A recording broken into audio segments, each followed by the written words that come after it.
so now we have agenda item number 71, and I understand that the respondent is appearing in person. Correct. So, with 2 additional folks as well. So I'll bring them okay. in.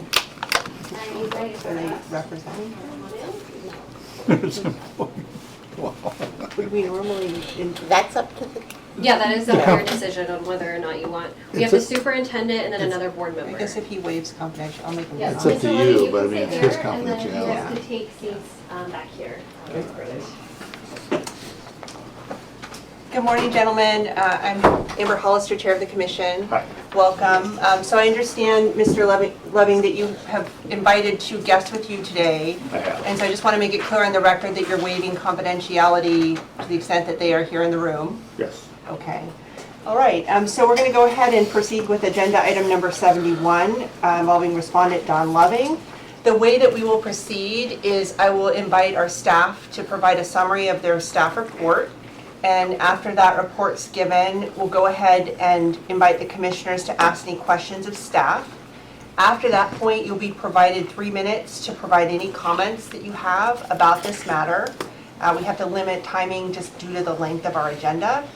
And then after that, commissioners will be invited to ask you questions if they have any about your statements or the materials you've submitted, which we do have and are part of the record. And then we'll proceed to go ahead and make a decision about next steps in your matter. Okay. Okay? All right, so with that, let's go ahead and have the staff report. All right, thank you, Chair Commissioners. This is Investigator Hillary Marietta. Agenda item 71 in your books is a preliminary review report for Don Loving, a board member for the Chehalem Parks Recreation District. The complaint in this case alleges that Mr. Loving used his official position to obtain free use of the golf course and failed to announce a conflict of interest each time he used the golf course for free. Mr. Loving told Commission staff that free use of the golf course has been something in place since the 1960s, but a written policy cannot be located. Information obtained during the preliminary review appears to indicate that no written policy exists allowing board members free use of the golf course. Of note, an official compensation package must be formally adopted by the public body in a formal manner. The current board members could do that for future board members. Should this case be moved to investigation, Commission staff would speak to employees at the golf course to discuss board members' use of the golf course and what information they were told concerning allowing them the free golf. Additionally, Commission staff would seek to determine who Mr. Loving would bring with him to play golf, whether that includes other public officials, and whether he also used the golf cart for free. The recommendation in your books is to move this case to investigation. Thank you, Investigator Marietta. Any questions from commissioners about this matter for Investigator Marietta? Madam Chair. Yes. Thank you. I have a question. In the supplemental materials we received, it was mentioned that in addition to the board members, staff can also has these benefits. Yeah. Staff to the Park and Rec. Is there a difference in our statutes on how board members versus staff are treated? Are they all public officials for the sake of our ORS? So they would all be? Yes. Okay. Correct, yes. Yeah, and concerning just quickly, the response I followed with regarding the gifts, a gift would come from an individual to the public official, not from the public body. So we would analyze this under ORS 244.040 and 120. Okay. I'm just trying to get my head around the fact that just because elected board members are not necessarily treated differently under our statutes than staff they're all public officials for. Correct. Okay. Thank you. Just to clarify Yes, that, please. so both the staff and the board members would be treated in a use of office issue. Right. What we're talking about is if Mr. Loving or a staff member had taken some other public official, say a city official or something like that, that would be a gift to the city official. 'Cause Okay. I think that's what Hillary's Yeah. trying to say. Okay. And one of the things in this investigation we're looking at is who are the guests that we're taking each time? And if they are public officials, is it either a gift or is it, like, say, staff? The lack of a policy is exposing all of the either employees or voluntary board members to the same degree. But that was my what I was trying to get at with my question is the fact that this might be a little larger than one. It may end up growing a little bit bigger than it is, yes. Thank you for that question, Commissioner Thompson. I did want to just ask one question, Investigator Marietta, which is, we've sort of referenced a policy. In your preliminary investigation, Yeah. have you located any sort of written policy at this point? I have not, no. Okay. And I looked at the, so when in the middle of this preliminary review, I received an email from a community member that was the board potentially trying to pass language to include employees and board members' use of this. That was not in the previous policy manual, Okay. which means that it indicates to me that there wasn't a previous written policy, and Mr. Levine was not able to locate one either, so. But that would Yeah. be something you'd be able to look into Further, correct, yeah, if you yeah, had time to mhm. investigate. Absolutely, yeah. Okay. Okay, thank you. Madam Chair, just a quick additional question. Yes, please. If I misunderstood, Mr. Burson, what you said, you were, Ms. Marietta can correct me. Has your process in preliminary review uncovered or found any information where there could have been a quote gift, unquote, given, a gift established by Oregon law, a gift given to another public official? Or is that something we don't know yet? So just based on, there was a Excel spreadsheet supplied, as well as like, you explained this a little bit in the follow-up response, this is something I would want to look further into, is it says if he brings a guest, and so I would look further into who the guests were that he may have brought with him. But there's nothing beyond that. Further, would you look if we were to proceed as to the size, the cost of such a quote gift unquote? Because cost may as well be an issue. If the cost was $20, that's one thing. If the cost was $51, that's something else again Correct. under Oregon law. So that's an additional point that you would look at. Yes. Am I right? Yeah. Thank Correct. you. Yeah. We would also look to see if the recipient of the gift had a legislative administrative interest in whoever was offering that gift. Thank you for that. And I Thank would- you, Chair. I would imagine you'd also look at whether similarly situated discounts, or is there an exception for if everybody is? Yes. Yeah, you know what I'm talking about, okay. Thank you, Madam Fair Chair. enough, me. Yes, you're welcome. Any other questions from the commissioners for Investigator Marietta? Okay. All right, with that, Mr. Loving, I'd like to invite you to speak on this matter, and you're welcome to direct your comments to the commission. Okay, thank you.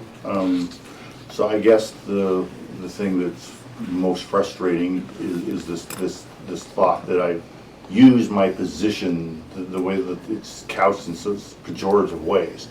The fact of the matter is that when I was first elected to this board in 1991, I sat down with Superintendent Clements, who's here, who would like to speak if you'll allow him to.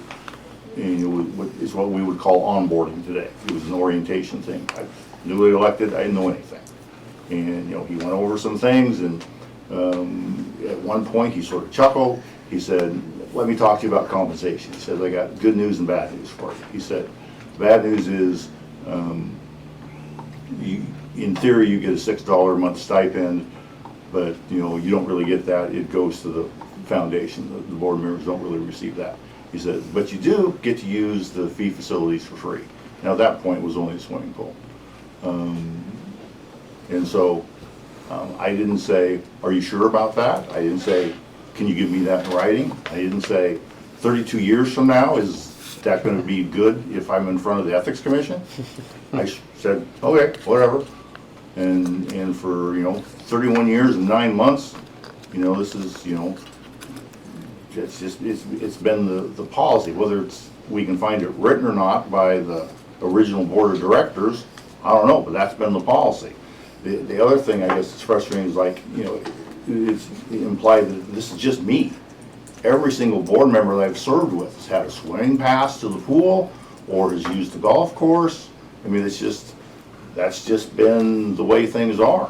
We checked, there's only 3 park districts bigger than us, Tualatin Hills, Penn Metro, and Willamette Lane down Springfield. They all have the exact same policy. Board members get to use the facilities for free. They're considered the same as staff.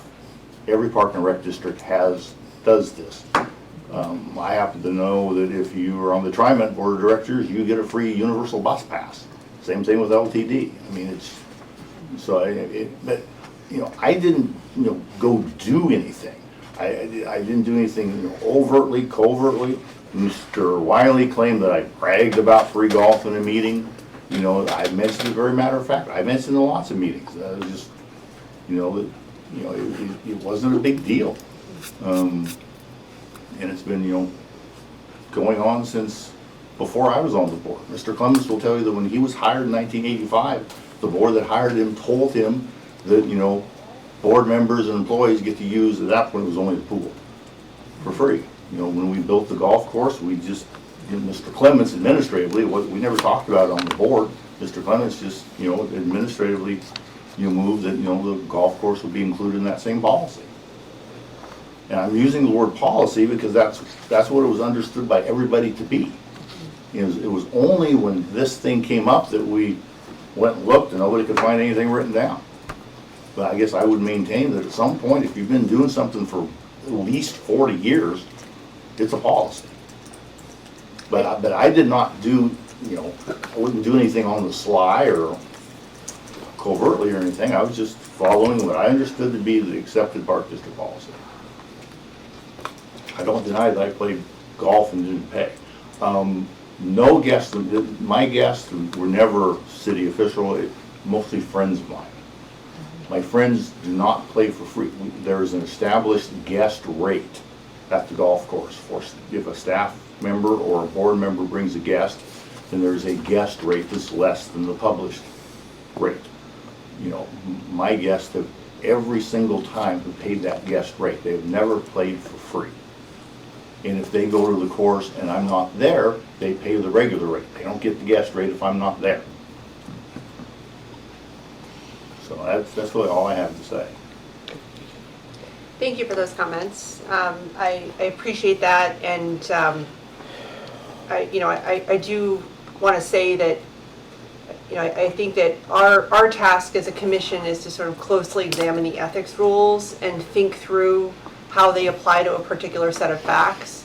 And so that's what this process is going to be about. And I certainly, I've reviewed the materials. I certainly take you at your word, personally, and find you to be really credible in describing, what your perspective is here. That said, we still have to go through and take a close look at the letter of the law and think through what the legislature expects of us as a commission. So that's the process we're going through.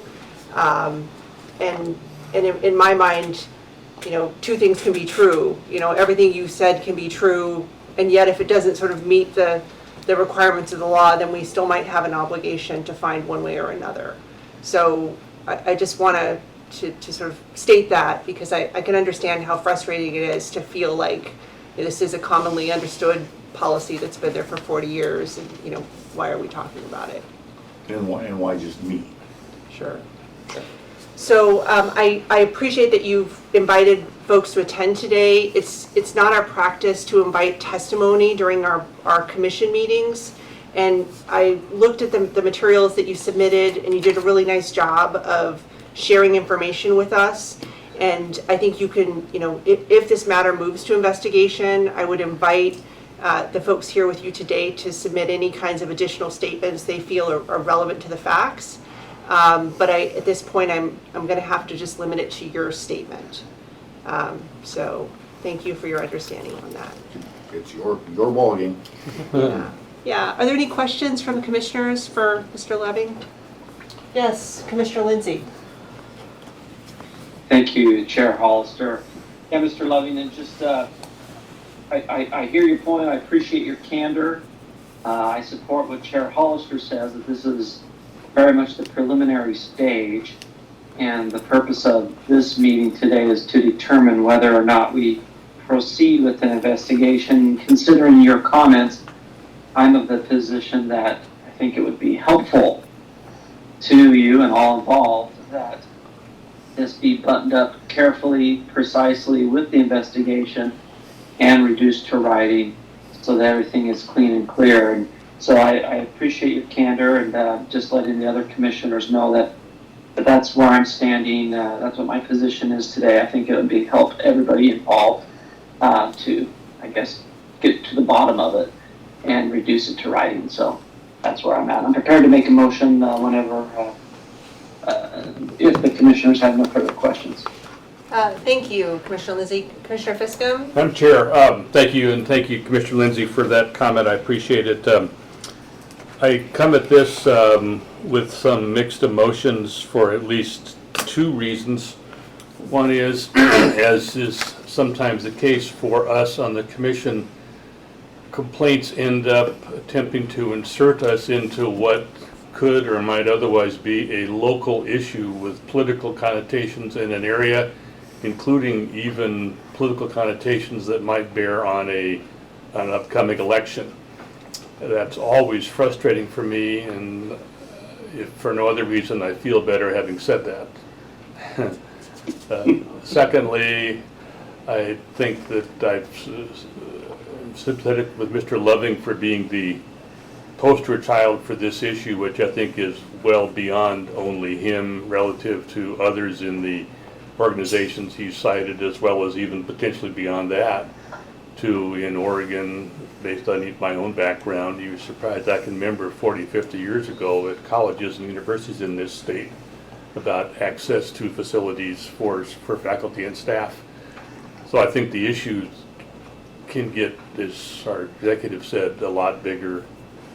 The last mixed emotion I have stems from the fact that we're confronting an issue here which has been going on in this particular case for as many as 30 or 40 years, and that's hard to end up at a particular moment today without the benefit of all of that history before us. And the last thing I would say is, mimicking our chair, I want to just emphasize that if we were to move ahead today to investigate, that in and of itself does not constitute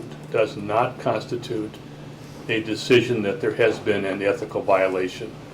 It is just and only a decision to investigate, to decide. Eventually something will come back to us to decide whether there in fact has been a violation. So it's not a decision about a violation. And Chair, I may have said that inadequately compared to your comments, but with that I'll stop and wait for the motion. Thank you very much. Thank you, Commissioner Fiscom. I think typically you're more eloquent than I am, so I'm happy to have you Don't say know about that. So thank you. Yes. Yes. Commissioner Mason, I see your hand. Thank you. Yep, thank you, Madam Chair. So my question is for Director Burson. I mean, you've been around 20 years, plus whatever the number is. I mean, this can't be the first, sorry to age you, but it's a fact. This can't be the first park and rec district situation that has ever come before the commission. And if there's a standard practice at some of these park and rec districts, whether it's staff and board members that are getting this type of benefit, can you single out one person on a violation if we find that it's multiple? And I'm thinking, I work in an area where Tualatin Valley, the park and rec district up here is massive. If they've got a similar policy, do you have a wider spread issue? And how do you even deal with that? Or is that just a class situation where every staff and board member in these park and rec districts get this benefit? And how could you single out one individual violator if that's what it is? Well, I guess a couple of things. Yeah, thanks for pointing out my age. But if there are policies, that's really what we're looking at here. And if there's not, I hope it's a learning opportunity for the other parks and recreational districts to make sure that there is a policy. And you can establish a policy in a couple of ways. You can either have the board vote on a policy for future board members or staff members, or you can put it to the people of the district and ask them if they want to provide free facilities for staff and board. But I don't know if Tualatin Valley Rec District has a policy, but what we looked at here in this particular one, we looked for that policy and we haven't found it. I know that there's this unwritten 40-year policy, and there's historians that go along the way that says it was established, but I would hope that Chehalem Parks and Recreational District the one thing that comes out of that is establishing a policy. Now, if there has been other board members and or staff members take advantage of this without a policy, we may find that out in investigation, and we'll bring that information to you and decide whether you want to open it up underneath your own motion. In this particular case, the reason Mr. Loving is here is a particular person filed a complaint about Mr. Loving, and that was the only person in the complaint, and so that's why I opened up this complaint. But sometimes these things lead to other things, but hopefully, in the end, it actually leads to a formally adopted means if the people of this district want their board members and staff members using the pool and the golf facilities. And they also protect their employees and their board members in having those policies. So without digging into the other rec districts and what they have, it's hard for me to say that. But if you ask me also at the beginning of this, has other similar things come to play in this? And yes, we've had other municipal golf courses come before us in providing free services without a policy. And so this type of situation has been before the commission before. Thank you for those comments. Commissioner Mesa, do you have any follow-up? I guess, yeah, one more follow-up for Director Burson then. So we have had violations, so you're saying that we have had, violations for, these type of cases in the past. They were getting free golf or at these different, situations. Because I'm thinking back, I've never seen a case like this. Yeah, the last one I remember was over east. Is it Powder? Or, anyway, it was over east. There was a municipal golf course over there that was doing a very similar thing without a policy. But as far as like say, I mean, that's why we have in the rule. It's not unique for us to ask for people to create a compensation package for maybe some of their non-remunerated board members or their staff. Is all the commission's ever asked to make it part of the compensation package, because if it is part of the compensation package, then it is not a violation of 040, is to formally adopt a policy. And that takes either, like say, a vote of the board, a vote of the people of the district, a vote of the city, whatever it is. I mean, and I think that's a pretty low bar to be able to do. And I understand that you take a job or you take a position and somebody says, oh yeah, you can use the pool for free, and then we build a golf course. It's like, well, we'll just expand that to the golf course too. But my suggestion to folks, if they'd asked me 40 years ago, I would have said, create that policy. If they'd asked me 10 days ago, We would have been here 40 years ago. I would have said, He was 5 when he started. do that, create that policy. And so what, I understand that Mr. Levine feels he's the only one here, but it's really not. We're trying to fix a problem inside the district that could expose future board members and future employees to the same thing, being at that end of the table trying to explain of us following an unwritten policy. So. Thanks for those comments. I have just Thank you, Chair. one follow-up, I guess. We referenced both board members and staff in our discussions, and it's my understanding that there could be different processes for having a compensation package for staff than for board members, and that sometimes the board will delegate sort of compensation decisions to somebody else for staff, and so it's not necessarily true that you'd have to have one policy for everyone. Is that No, I true? would, Okay. I would assume that the board has the authority to decide the compensation packages of their staff. And so they can vote on that because they're not staff. I mean, I don't believe any of your board members are staff of the district. It's the board members that have a problem voting for something for themselves. And so they need to take themselves out of the equation by voting on future boards to be able to have whatever benefits they'd like in a compensation package, or like I said, take it out of their hands completely and put it in the hands of the people of the district. So they could vote tomorrow for their Sure. staff to have this benefit If going they forward, want and that would And be. we don't get into how public bodies compensate their employees, so. Commissioner Burke wrote a comment. Okay, will you which I read will. that? Yes. At the Tualatin Valley Water District, elected commissioners were provided with the use of a laptop computer, a TriMet bus permit, and a travel to and from an annual water conference. These items were put into a written policy as part of our compensation. No question, the respondent is not guilty of anything evil. He is clearly a well-intended public servant, but across Oregon, these items need to be trued up, and this could provide the opportunity to do so. Thank you for reading those comments of Commissioner Burke. Commissioner Burke, those are so noted for the record. Madam Chair? Yes. This is a question for our council and maybe Ron as well. Since this appears to be, and I take Mr. Loving at his word that this appears to be district-wide, it does kind of feel unfair that we're focusing on one commissioner. Would it be possible for us to, on our own motion, open an investigation into the practices of the district as a whole, rather than just focus on one commissioner? First of all, it would always come down to either a board member or an individual staff member. So it's going to come down to the person, not the actual entity Not the agency. itself. But in this investigation, if we have found that others have done that, then I suspect we will be coming to you with an own motion to look at that and include those folks, and then whatever end result happens, they would probably share in that. I mean, I think there's like an educational opportunity here to do that. Right. But it would have to focus on each individual. Not the organization. Yes, and it only would go back 4 years because that's our statute of limitations.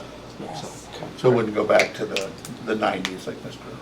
Loving was talking about. I will speak for myself here. I do worry about the sort of potential broad-reaching application of this and staff resources. And I would say that I would be much less likely to vote in favor of a motion, an own motion to expand this to staff if there were a policy put in place to allow staff to have these benefits by the board. So I'll just sort of put that out there. That's just my perspective. So I think. I agree. Thank you, Commissioner Lindsay. Commissioner Payne.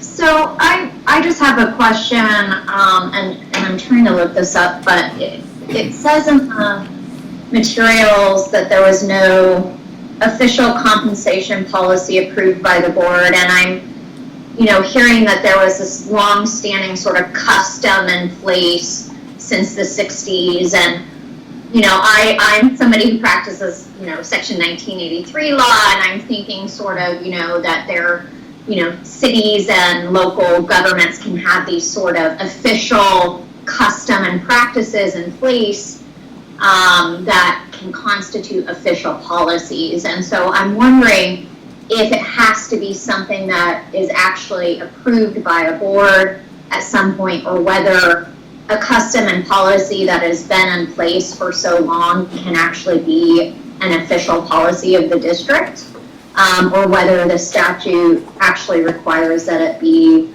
something that is voted on by the board. So Commissioner Payne, I think that's a great question. My recollection is there's a rule on point, and Executive Director Burson has the book out. So I wish I knew it off the top of my head, but I unfortunately do not, or maybe our counsel knows it. It is an exception to the use of office, and that's one of the exceptions is the, and I believe, we'll find it here, but I believe it is, has to be, for the board itself, has to be voted on, or as Director Burson said previously. Go ahead. Yeah, it's the OAR. Term official compensation packages means the wages and other benefits provided to the public official. To be part of the public official's official compensation package, the wages and benefits must have been specifically approved by the public body in a formal manner, such as through a union contract, an employment contract, or other adopted personnel policies that apply generally to employees or other public officials. Is that the one where, yeah? Yeah. So Commissioner Payne, were you able to hear that okay? Because it sounds like there is an OAR on point that requires this sort of official action to be taken. Okay, and so part of the investigation then would be whether 60 years ago there was some compensation policy put in place that everyone seems to understand was put in place, but so far there has been no evidence of being able to find one at this point. Correct, yes. Thank you so much. Okay, I feel like we've thoroughly discussed this issue, and unless other folks have further questions, I'm ready for a motion. I will move, Chair Hollister. I hereby move that the commission find that there is a substantial objective basis for believing that Mr. Don Loving may have violated ORS 244-0401 and 244-1202, and that the commission should investigate accordingly. Thank you for that motion. Any discussion from the commissioners? Seeing no discussion, I think we're ready to call the roll. Jen Mason raised his hand, Mr. Chair. Oh, sorry, Commissioner Mason, did you have discussion? Yeah, I mean, I know we've overly discussed this, but, yeah, I'm gonna vote no on it. I think there's more discussion, or there's more of a process that I think they need to develop. You know, I think this could lead to a letter of education, which is an actual violation, but I think what has taken place today, I'm sure this board member probably goes back and has a conversation with the board and cleans up the policy processes and fixes things on their end to make things more official without going through a more lengthy process and like what Commissioner Fiscum brought up, you know, the local political dynamic that, you know, can be a negative. So I'm going to be voting no. Thank you. Thank you for those thoughts, Commissioner Mason. Any other comments, Commissioner Thompson? Yeah, I agree with Commissioner Mason. I mean, I understand this complaint was filed, and I understand, but at the same time, I feel like if there is a problem here, it's a systemic problem, and singling out one individual just, I don't know, doesn't feel right to me. So I'm going to be joining Commissioner Mason and voting no on this. Thank you for those comments. Any other commissioners have comments or discussion on this matter?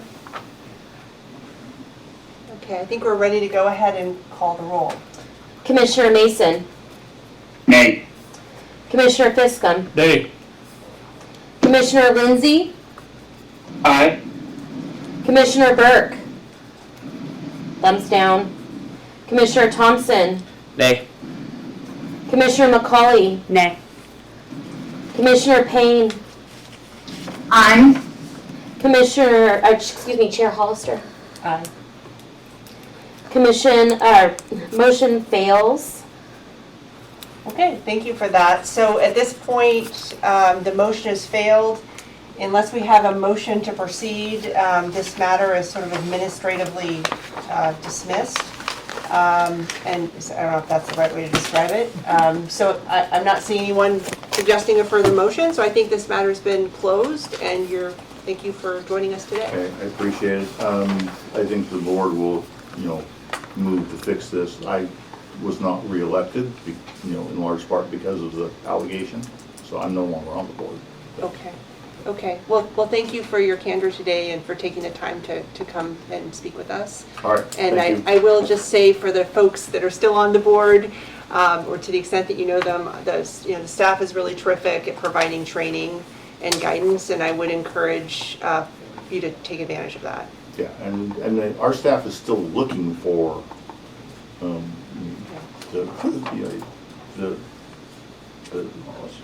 policy. You know, we think it Yeah. exists somewhere, but It'll be done. anyway, so. We'll take care of it and make sure. I'm gonna run out of here before you change All your mind. I appreciate that. Very wise. Good call, Don. Have a good morning. I'll send you the order later. All right, thank you.